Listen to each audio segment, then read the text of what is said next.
we can heal. If we know what divides us, we can unite. We gather here today in all our diversity to launch a national dialogue. We are embarking on a process that will launch 1 million conversations amongst our people. Now, this is a great honor to be able to instigate conversations amongst our people.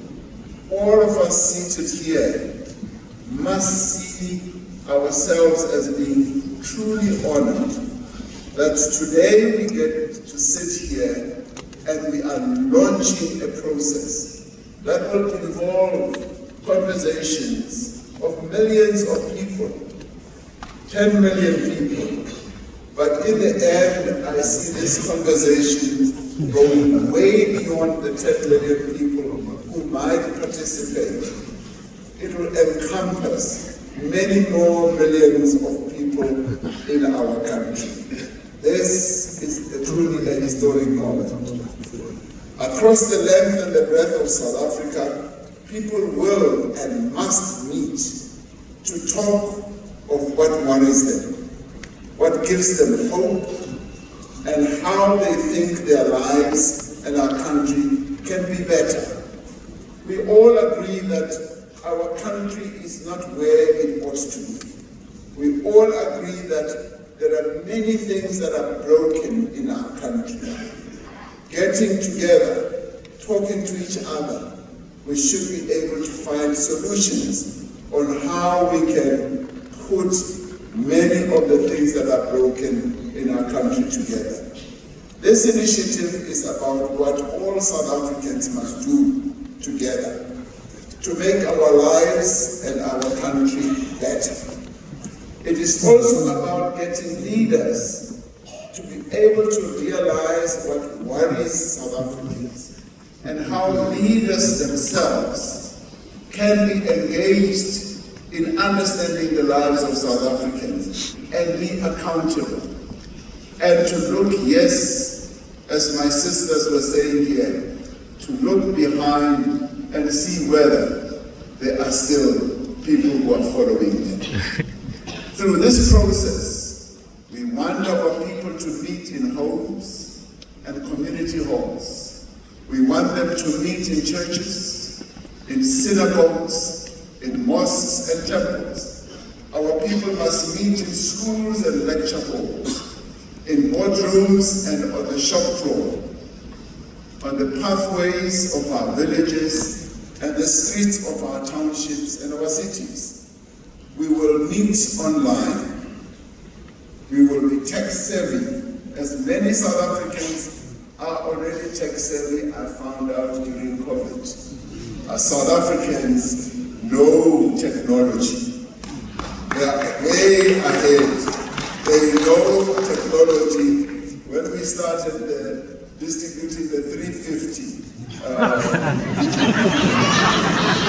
I tell you, it was through technology that they were able to immediately snap it. Even though they say, "Hi, ora matposa, ochanda, o mahlale." They say they did it through technology. So we will meet online. We will call into radio stations. We will debate on television. Yes, there will be many television shows. We will share our views and make our suggestions without hesitation. And we will be direct and honest. We will need to have difficult conversations about many issues, including why do South African women have to live in fear of the men of our country?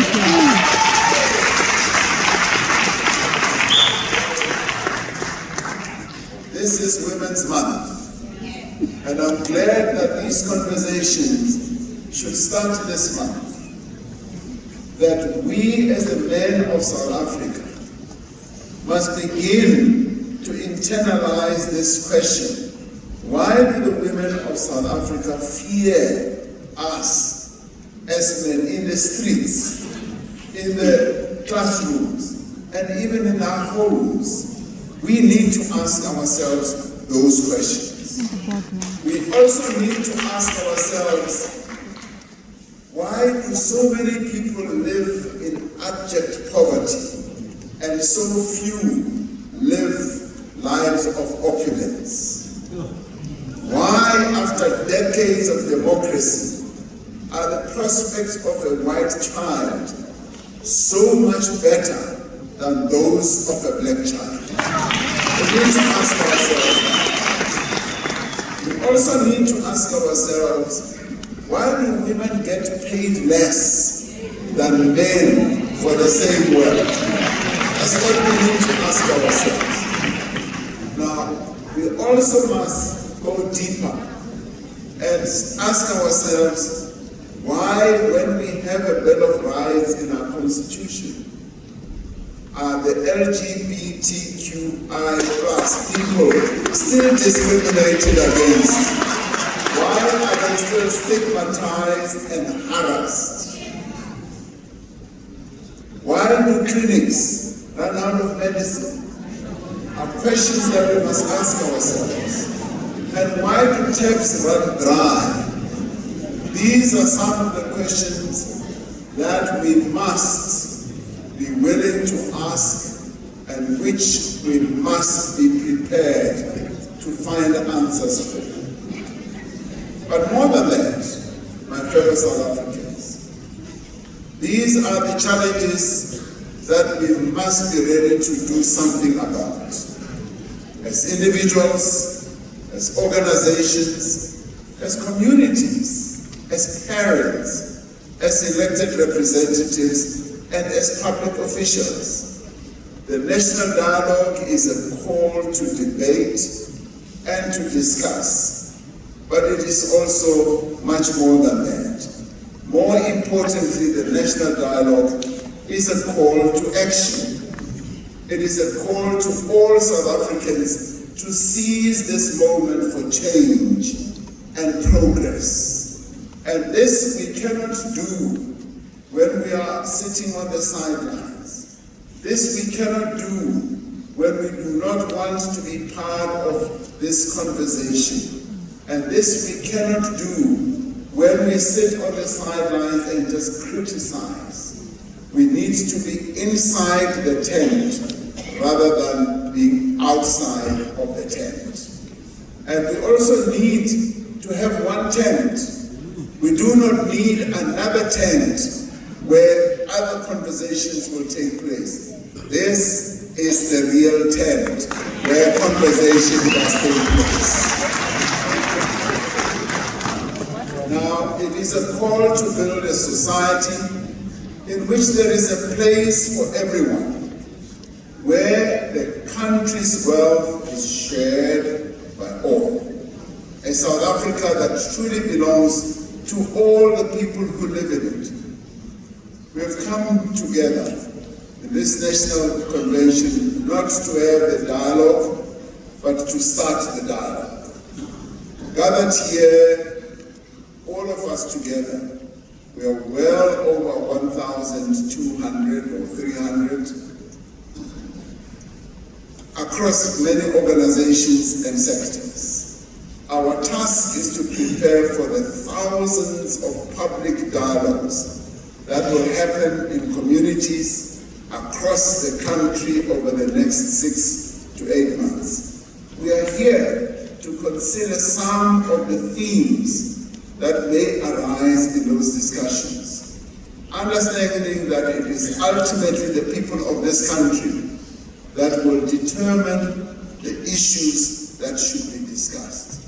And this is what we call citizen-centered dialogues and discussions.